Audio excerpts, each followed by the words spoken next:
আসসালামু আলাইকুম রহমতুল্লাহ ওবরকাতুহু। চলে আসলাম আজকে আরেকটি লাইভ ক্লাস নিয়ে। আজকে আলোচনা করব 2025 সালে যারা এসএসসি পরীক্ষা দিবে তাদের ইংরেজি দ্বিতীয় পত্রের একটি জটিল সমস্যার সমাধান নিয়ে, সেটি হচ্ছে ন্যারেশন, এবং প্রশ্নটি হচ্ছে যশোর বোর্ড 2024। মোটামুটি যশোর বোর্ড 2024 সালে খুব সহজ একটি ন্যারেশন আসছে। তো কথা না বাড়িয়ে আমরা সমাধানে চলে যাই। ফার্স্ট অফ অল প্রশ্নটা হচ্ছে, মাদার সেড টু নাফি, মা নাফিকে বলেছিল, what are you doing now, তুমি এখন কি করতেছো। I am doing my homework, আমি আমার বাড়ির কাজ করতেছি। সেড নাফি, নাফি জবাবে বলেছিল যে আমি আমার বাড়ির কাজ করতেছি। Why did not you do it yesterday, ask mother, মা জিজ্ঞাসা করেছিল যে তুমি এটি গতকাল কেন করোনি। I was ill yesterday, said Nafi, Nafi বলেছিল যে গতকাল আমি অসুস্থ ছিলাম, ঠিক আছে। এরপর can I help you, said mother, মা বলেছিল যে আমি কি তোমাকে সহযোগিতা করতে পারি। তো এখন এখানে দুইজন ব্যক্তির কথোপকথন, একজন হচ্ছে যে স্পিকার, আরেকজন হচ্ছে লিসেনার, যাকে বক্তা এবং শ্রোতা বলা হয়। তো এখন এই মা এবং ছেলের যে কথোপকথন, এইটাকে এখন আমরা আমাদের ভাষায় বর্ণনা করব, এটাকে ন্যারেশন বলা হয়। তো ন্যারেশন করতে গেলে মোটামুটি 5টা সেন্টেন্সের কাজ থাকে: অ্যাসার্টিভ, ইন্টারোগেটিভ, এক্সক্লেমেটরি, ইম্পারেটিভ এবং অপটেটিভ। এই 5টা সেন্টেন্সের কাজ থাকে। তারপরে বিভিন্ন শব্দের পরিবর্তন হয়, যেমন নাও থাকলে দেন হয়, ইয়েস্টারডে থাকলে দ্য প্রিভিয়াস ডে হয়, এই টাইপের। ইনভার্টেড কমার কিছু পরিবর্তন হয়। এই কয়েকটা বিষয় জানা থাকলে ন্যারেশনে 5-এ 5 তোলা কোনো বিষয় না। তো আমরা সমাধানে চলে যাচ্ছি। প্রথমে বলছে, মাদার সেড টু নাফি, মা নাফিকে বলেছিল, what are you doing now, তুমি কি করতেছো। তাহলে মা, এখন এই যে ইনভার্টেড কমার ভিতরের যে অংশটা, এটা হচ্ছে একটা ইন্টারোগেটিভ সেন্টেন্স, যেহেতু প্রশ্নবোধক চিহ্ন আছে, এটা দেখলেই বোঝা যাচ্ছে এটা ইন্টারোগেটিভ সেন্টেন্স। তো মা তো নাফিকে প্রশ্ন করছে, তো যেহেতু মা নাফিকে প্রশ্ন করছে, সুতরাং আমরা জানি ইনভার্টেড কমার ভিতরের একটা অংশ থাকে এবং ইনভার্ট কমার বাইরে একটা অংশ থাকে। ভিতরের অংশটাকে বলে স্পিচ এবং বাইরের অংশটাকে বলে ভার্ব। ভিতরের অংশের মধ্যে যেই সেন্টেন্স থাকবে সেই অনুযায়ী বাইরের অংশের একটা পরিবর্তন হয়। যেমন স্পিচের মধ্যে বলছে যে এটা একটা ইন্টারোগেটিভ সেন্টেন্স, সেজন্য ভার্বের মধ্যে সেইটের একটা পরিবর্তন হবে। তাহলে ইনভার্টেড কমার ভিতরে যদি ইন্টারোগেটিভ সেন্টেন্স থাকে, তাহলে এখানে সেইটের পরিবর্তন হবে আস্ক, মানে জিজ্ঞাসা করা। তাহলে আমরা লিখব যে মাদার, এখানে শুধু সেইটের পরিবর্তে কিন্তু আস্ক না, এখানে সেইট টু এর পরিবর্তে হবে আস্ক। তাহলে ASKED, যদি এটি ইন্টারোগেটিভ সেন্টেন্স না হতো তাহলে আমরা আস্ক লিখব না, যেহেতু এটি ইন্টারোগেটিভ সেন্টেন্স, ডাব্লিউএস কোশ্চেন দিয়ে শুরু, লাস্টে একটা কোশ্চেন মার্ক আছে, সুতরাং এটা ইন্টারোগেটিভ সেন্টেন্স। তাহলে ইন্টারোগেটিভ সেন্টেন্সে রিপোর্টিং ভার্ব যেটা থাকে সেখানে সেইট টুর পরিবর্তে আস্ক লিখতে হয়। তাহলে মাদার আস্ক নাফি, মা নাফিকে জিজ্ঞাসা করেছিল। এরপরে আমরা এই যে প্রত্যেকটা সেন্টেন্সে ইনভার্টেড কমার একটা পরিবর্তন হয়, মনে রাখতে হবে। যদি ইনভার্টেড কমার ভিতরের অংশটা যদি ইন্টারোগেটিভ সেন্টেন্স হয় এবং সেটা যদি কোনো প্রকার WH দিয়ে শুরু হয়, যেমন হোয়াট, হাউ, হোয়ার, এগুলো দিয়ে শুরু হয়, যেটা দিয়ে শুরু হবে সেটাই বসে যাবে। এটা যেহেতু হোয়াট দিয়ে শুরু, আমাদের হোয়াট বসে যাবে। আর যদি এটা যদি কোনো প্রকার টু বি ভার্ব দিয়ে শুরু হয়, যেমন অ্যামিজার, ওয়াজয়ার, এটসেট্রা, এগুলো দিয়ে যদি শুরু হয়, তাহলে এখানে ইনভার্ট কমার জন্য একটা ইফ বসবে। তো যেহেতু এটাই টু বি ভার্ব দিয়ে শুরু হয়নি, তাহলে ইফ বসবে না। যেহেতু হোয়াট দিয়ে শুরু, তাহলে হোয়াটটা বসে যাবে। এরপর মনে রাখতে হবে, ন্যারেশনের মধ্যে প্রশ্নটা যেই সেন্টেন্সে থাকুক না কেন, এটাকে অ্যাসার্টিভে কনভার্ট করতে হয়। তো এখন এটা যেহেতু ইন্টারোগেটিভ, এটাকে অ্যাসার্টিভ করতে হবে। এখন এই হোয়াটের পরে, ডাব্লিউএস কোশ্চেনের পরে আমাদেরকে সাবজেক্ট ব্যবহার করতে হবে। দেখেন, হোয়াট আর ইউ, মা প্রশ্নটা কাকে করছে, ইউকে। ইউ বলতে কাকে বোঝাচ্ছে এখানে, নাফিকে, ঠিক আছে। তো নাফি, এটা একটা, যদি আমরা ছেলের নাম ধরি, মানে পুরুষবাচক শব্দ ধরি, তাহলে আমাকে এখানে লিখতে হবে হি। আর যদি এটা যদি স্ত্রীবাচক শব্দ হয়, তাহলে এখানে লিখতে হবে শি। তো আশা করি এটা পুরুষবাচক শব্দ হবে, সেজন্য আমরা এখানে ব্যবহার করব হি, সাবজেক্ট হবে হি। দেখেন তাহলে হোয়াট হি, মা বলছে হোয়াট হি, এরপর ন্যারেশনের মধ্যে যে বিষয়টা মাথায় রাখতে হবে সেটা হচ্ছে যে স্পিচ মানে রিপোর্টিং স্পিচ যেটা থাকে ইনভার্ট কমার ভিতরে, সেটা যদি প্রেজেন্ট ইনডিফিনিট হয় তাহলে উত্তর হবে পাস্ট ইনডিফিনিট। প্রশ্নটা যদি মানে ইনভার্ট কমার ভিতরে যদি হয় প্রেজেন্ট ইনডিফিনিট তাহলে উত্তরটা হবে পাস্ট ইনডিফিনিট। এখন অনেকে এটা বোঝে না যে প্রেজেন্ট ইনডিফিনিট থাকলে কি করব না করব, তখন আমরা যেটা করি সেটা হচ্ছে একবারে সহজ ভাষায় বলি, প্রশ্নের মধ্যে যদি এম, ইজ, আর এই তিনটে জিনিস থাকে উত্তর হয়ে যাবে ওয়াজ অথবা অয়ার। তো এখন যেহেতু এখানে আর আছে, ইউর সাথে আর ব্যবহার করা হয়, তো এখন আমরা এখানে ওয়াজ অথবা অয়ার লিখব। আমাদেরকে মনে রাখতে হবে এক বচনের সাথে ওয়াজ হয়, বহু বচনের সাথে অয়ার হয়। তো যেহেতু এখানে আর আছে সেই অনুযায়ী কিন্তু অয়ার হবে না, আমাদেরকে টু বি ভার্ব ব্যবহার করতে হবে সাবজেক্টের অনুযায়ী। সাবজেক্ট যেহেতু হি, তাহলে আমরা এখানে ব্যবহার করব ওয়াজ। তাহলে হোয়াট হি ওয়াজ, এরপরে ডুইং শব্দটা যেরকম ছিল সেরকম বসে যাবে। ন্যারেশনের মধ্যে কিসের কিসের পরিবর্তন করতে হয় সেটা যদি বুঝতে পারে তাহলে আর কোনো সমস্যা নেই। এই যে আমি এখানে প্রনাউনের পরিবর্তন করলাম আর এখানে একটা ভার্বের পরিবর্তন করলাম। এরপর নাও থাকলে দেন লিখতে হয়, মুখস্থ রাখতে হবে, নাও থাকলে দেন লিখতে হয়। তাহলে আমাদের what are you doing now এটার একটা পরিবর্তন শেষ। এরপরের প্রশ্নটা লাইনটা হচ্ছে I am doing my homework said Nafi. তার মা যেহেতু তাকে প্রশ্ন করছিল তাহলে নাফি জবাবে বলছিল যে কি আমি আমার বাড়ি কাজ করতেছি। তো নাফি যেহেতু জবাব দিচ্ছে মায়ের প্রশ্নের বিপক্ষে কি কথা বলতেছে তাহলে সেটা অবশ্যই হবে রিপ্লাই।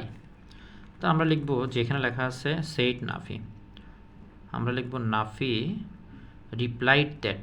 মাথায় রাখতে হবে এখানে সেইড এটা যেহেতু ফার্স্ট টেন্স ফার্স্ট ইনডিফিনিট সেজন্য রিপ্লাইড এটা ফার্স্ট ইনডিফিনিট লিখতে হবে। তাহলে নাফি রিপ্লাইড। এখন দ্যাট কেন হবে, কারণ এর আগের সেন্টেন্সটা ছিল যে ইন্টারোগেটিভ সেন্টেন্স, সেজন্য হোয়াট বসে যাচ্ছে। এখন যে বাক্যটা সেটা হচ্ছে I am doing my homework, এটা একটা সাধারণ বাক্য বা বিবৃতিমূলক বাক্য, একটা সাবজেক্ট একটা ভার্ব একটা ফাইনাইট ভার্ব আছে। তো যেহেতু এটা প্রেজেন্ট পার্টিসিপল, যেহেতু এটা একটা অ্যাসার্টিভ সেন্টেন্স, সুতরাং অ্যাসার্টিভ সেন্টেন্সে এই যে ইনভার্টেড কমা আছে না, এই ইনভার্ট কমার পরিবর্তে সবসময় একটা দ্যাট হয়। তাহলে নাফি রিপ্লাইড দ্যাট, নাফি জবাব দিয়েছিল যে, নাফি রিপ্লাইড দ্যাট জবাব দিয়েছিল যে, এখন ও বলছে যে I am doing my homework, এটা হচ্ছে নাফির কথা। তো এখন নাফি এবং ওর মার যে কনভারসেশন সেটা আমাকে আমার ভাষায় লিখতে হবে। তো আমি তো বলবো না যে আমি বাড়ি কাজ করতেছিলাম, আমি বলবো কি সে বাড়ি কাজ করতেছিল। তাহলে আই বলতে নাফিকে বোঝাচ্ছে, তো নাফির জন্য আমরা সাবজেক্ট কী লিখবো, হি। এগুলো মাথায় রাখতে হবে। তাহলে হি, সেমভাবে বলছিলাম যে প্রশ্নের মধ্যে কোথাও যদি এম, ইজ, আর থাকে উত্তর হয়ে যাবে ওয়াজ বা অয়ার। ঠিক একইভাবে এখানে একটা এম আছে, তাহলে আমরা এখন এখানে লিখবো ওয়াজ বা অয়ার। তাই হির সাথে ওয়াজ হয়, কিছুক্ষণ আগে বলছি আমি। তাহলে হি ওয়াজ, এরপরে বাকি অংশ বসে যাবে ডুইং। এখন ও বলছে যখন, সেজন্য এখানে লেখা ছিল মাই, মানে ও ওর বাড়ি কাজটা করতেছে, মাই হোমওয়ার্ক। এখন আমি তো বলবো না যে আমি আমার বাড়ি কাজ করতেছি, আমি বলবো সে তার বাড়ি কাজ করতেছে। তাহলে মাই বলতে রাফিকে বোঝাচ্ছে, সেজন্য আমি লিখবো হিজ। তাহলে he was doing his homework.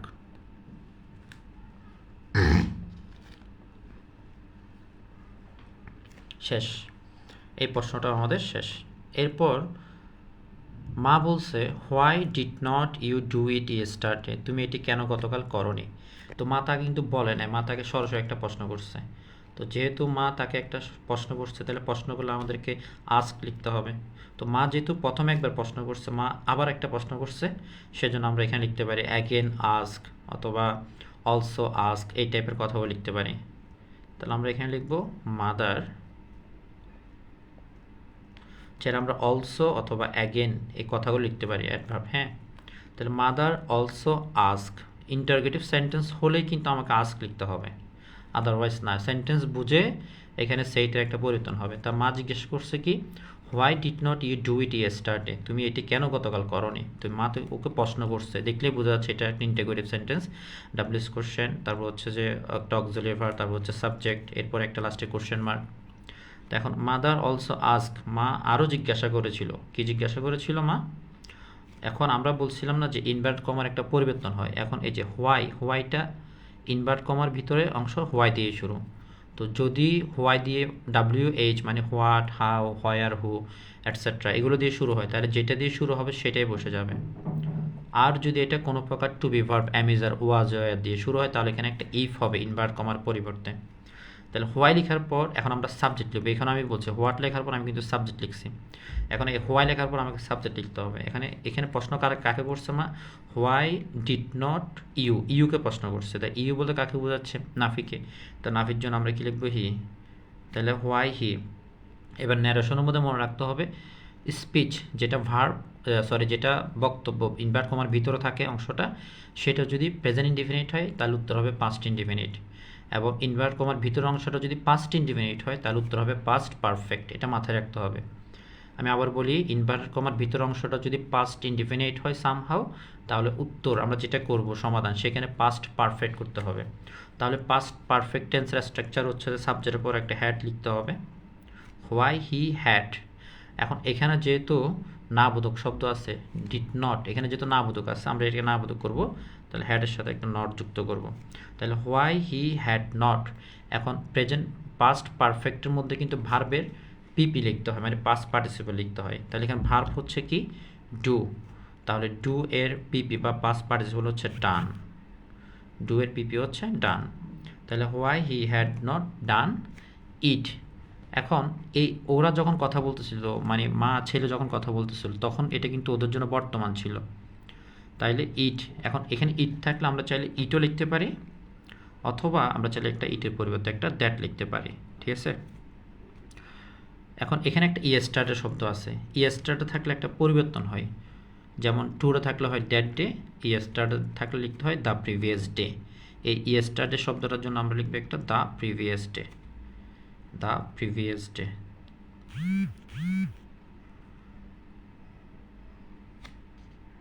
তাহলে ইয়েস্টার থাকলে আমরা কি লিখবো? The previous day. এই ইয়েস্টারডে শব্দের জন্য the previous day, full stop. এখন এরপরে একটা প্রশ্ন আসে, যেটা হচ্ছে I was ill yesterday. Nafi মায়ের প্রশ্নের উত্তর বলতেছিল যে আমি গতকাল অসুস্থ ছিলাম। তো মা যেহেতু প্রশ্ন করছে, তাহলে এখন এর বিপক্ষে যাই বলা হবে সেটা হবে কি? জবাব। তো আমরা রিপ্লাই লিখব। তাহলে লিখবো আমরা নাফি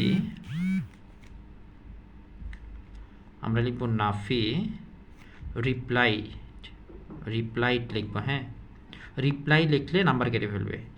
এটাকে ভার্বটা পাস্ট ইনডিফিনিট লিখতে হবে, মানে কমার বাইরে যে অংশটা সেটা কিন্তু পাস্ট ইনডিফিনিট, কারণ এখানে অলরেডি আস্ক আছে। হ্যাঁ, অলরেডি সেইট আছে, কিন্তু সেইট থাকার কারণে এটা রিপ্লাইড হয়েছে। তাহলে নাফি রিপ্লাইড। এখন ও বলছে আই ওয়াজ ইল ইয়েস্টারডে, গতকাল আমি অসুস্থ ছিলাম। তাহলে আই ওয়াজ ইল ইয়েস্টারডে এটা একটা সাধারণ কথাবার্তা। আমরা জানি সাধারণ কথাবার্তা বা বিবৃতিমূলক বাক্যগুলোকে অ্যাসার্টিভ সেন্টেন্স বলা হয়, কারণ 5টা সেন্টেন্সের চেনার একটা কিন্তু বৈশিষ্ট্য থাকে, সিমটম থাকে। তাহলে এটার মধ্যে যেহেতু লাস্টে প্রশ্নবোধক চিহ্ন নাই, এটা ইন্টিগ্রেটিভ হবে না। এটা লাস্টে যেহেতু এক্সক্লেমেটরি সেন্টেন্সের যে সাইন থাকে, এক্সক্লেমেশন মার্ক, সেটা এখানে না, এটা হবে না। তারপর এটা দিয়ে যেহেতু সাবজেক্ট দিয়ে শুরু, তাহলে এটা ইম্পারেটিভ হবে না। এটা দ্বারা দোয়া, ইচ্ছা, কামনা, বাসনা বোঝাচ্ছে না, তাহলে এটা অপটেটিভ হবে না। বাকি আছে এটা অ্যাসার্টিভ। তাহলে ও বলছে যে আই ওয়াজ ইল ইয়েস্টারডে, তাহলে রিপ্লাইটা এখন এটা যেহেতু অ্যাসার্টিভ সেন্টেন্স, তাহলে ইনভার্টেড কমার জন্য একটা দ্যাট হবে। আমরা একটা দ্যাট লিখব। লিখার পরে এরপরে পার্সন পরিবর্তন। ও যখন বলছে তখন ছিল আই ওয়াজ ইল, এটা ওর কথা যখন আমি আমার ভাষায় বলবো তখন আমি বলবো সে অসুস্থ ছিল। আই বলতে নাফিকে বোঝাচ্ছে, নাফির জন্য আমরা কি লিখবো? হি। তাহলে হি। এবার আগে বলছিলাম যে প্রশ্নের মধ্যে, এটা খুব গুরুত্বপূর্ণ একটা পয়েন্ট, প্রশ্নের মধ্যে যদি এম, ইজ, আর থাকে তাহলে উত্তর হবে ওয়াজ বা অয়ার। কিন্তু প্রশ্ন যদি ওয়াজ বা অয়ার থাকে তখন কিন্তু উত্তর কী হবে এটা বুঝতে হবে। তো আমি কিছুক্ষণ আগে বলছিলাম যে আমাদের যে প্রশ্নটা সেটা যদি কোনোভাবে পাস্ট ইনডিফিনিট হয় তাহলে উত্তর হবে কি? Past perfect. তাহলে এই যে ওয়াজ, এটা দেখলে তো বোঝা যাচ্ছে এটা পাস্ট ইনডিফিনিট, তাহলে এখানে হবে কি? Past perfect. তাহলে পাস্ট পারফেক্টের মুখস্থ একটা হ্যাড লিখতে হয়। ঠিক আছে? তারপর এখানে যে ভার্বটা থাকবে সেটার পাস্ট পার্টিসিপল বা 3 নাম্বার ফর্ম লিখতে হয়, ভার্ব ভিতরে লিখতে হয়। তাহলে কিছুক্ষণ আগে ডু ছিল, সেজন্য আমরা ডু এর পরিবর্তে কি লিখছি এখানে? এই যে ডান। এখন আমাদের ভার্ব হচ্ছে ওয়াজ, তাহলে মনে রাখতে হবে এম, ইজ, আর, এগুলো হচ্ছে V1 মানে ভার্বের 1 নাম্বার ফর্ম। এটার V2 হচ্ছে ওয়াজ এবং অয়ার, এবং এদের V3 হচ্ছে বিন, BEEN, বিন। ঠিক আছে? তাহলে এম ইজার এগুলো হচ্ছে V1, ওয়াজ ওয়ার হচ্ছে V2 আর বিন হচ্ছে V3। তাহলে এখানে যে ওয়াজটা আছে এটার পরিবর্তে এখন আমরা একটা বিন লিখবো, BEEN বিন। তাহলে Nafi replied that he had been, এরপরে ইলটা যেরকম ছিল সেরকম বসে যাবে এবং এখানে একটা ইয়েস্টারডে শব্দ লেখা আছে। আমি তো বলছি কিছুক্ষণ আগে যে ইয়েস্টারডে থাকলে লিখতে হবে দ্য প্রিভিয়াস ডে। তাহলে আমরা এখানে লিখবো দ্য প্রিভিয়াস ডে। এখানে আমরা এখন লিখবো the previous day, the previous day. Okay, এরপরে প্রশ্নটা হচ্ছে, লাইনটা হচ্ছে যে can I help you said mother, মা বলেছিল যে আমি কি তোমাকে সহযোগিতা করতে পারি। তাহলে মা তাকে আবার প্রশ্ন করছে। দেখেন এখানে মা কিন্তু বারবার রিপিট করে প্রশ্ন করতেছে। তো কিছুক্ষণ আগে আমরা দ্বিতীয়বার প্রশ্ন করার জন্য অলসো ব্যবহার করছি, এখন আমরা চাইলে একটা অ্যাগেন ব্যবহার করতে পারি। তাহলে আমরা লিখবো মাদার, মাদার লিখে আমরা লিখবো অ্যাগেন, মাদার অ্যাগেন আস্ক। হ্যাঁ, মা পুনরায় জিজ্ঞাসা করেছিল। এরপরে এটা কি দিয়ে শুরু, দেখেন কিছুক্ষণ আগে বলছিলাম যে ইনভার্টার, এটা কিন্তু একটা ইন্টারোগেটিভ সেন্টেন্স, প্রশ্ন চিহ্ন আছে। যদি এটা ডাব্লিউএস কোয়েশ্চন দিয়ে শুরু হয়, হোয়াট, হাউ, হোয়ার এগুলো দিয়ে যদি শুরু হয়, তাহলে আমরা সেখানে কি লিখব, আমরা সেখানে যেটা থাকবে সেটাই লিখব, মানে হোয়াট, হাউ, হোয়ার এগুলো সব বসে যাবে। তো এখন যেহেতু এটা অক্সিলারি ভার্ব বা টু বি ভার্ব দিয়ে শুরু, ক্যান দিয়ে শুরু, তাহলে আমরা এখানে ইফ ব্যবহার করব। আমি কিন্তু এর আগে দুইটার মধ্যে কিন্তু ডাব্লিউএস কোশ্চেন যেটা ছিল সেটাই ব্যবহার করছি। এখন যেহেতু এটা ক্যান দিয়ে শুরু, মডাল ভার্ব দিয়ে শুরু, তাহলে আমরা এখানে ইফ ব্যবহার করব।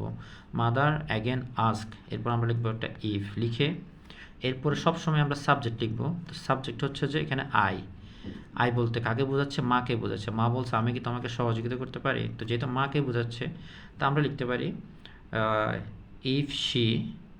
হ্যাঁ, তাহলে শি লিখে পাশে একটা এম দিয়ে দিব, মাদারকে বোঝাচ্ছে সেজন্য ইফ শি। এরপরে ন্যারেশনের মধ্যে বলছিলাম আমাদের প্রশ্নটা যদি প্রেজেন্ট ইনডেফিনিট হয় উত্তরটা হবে পাস্ট ইনডেফিনিট। এখন আমরা জানি ক্যান এটা হচ্ছে যে ভার্বের বেস ফর্ম, কারণ এটার ফার্স্ট ফর্ম হচ্ছে কুড। তাহলে যেহেতু এখানে ক্যান আসছে তাহলে এটা প্রেজেন্ট ইনডেফিনিট।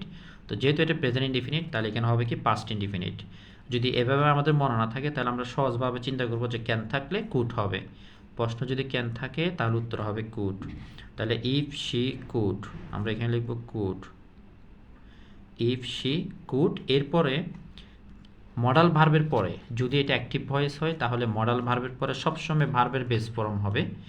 এখন এখানে বলছে হেল্প অর্থ সহযোগিতা করা, তাহলে সহযোগিতা কী করবে, মা করবে। সুতরাং এটা অ্যাক্টিভ ভয়েস, কারণ ভার্বের কাজ যিনি করবে তিনি সাবজেক্টে স্বয়ং উপস্থিত।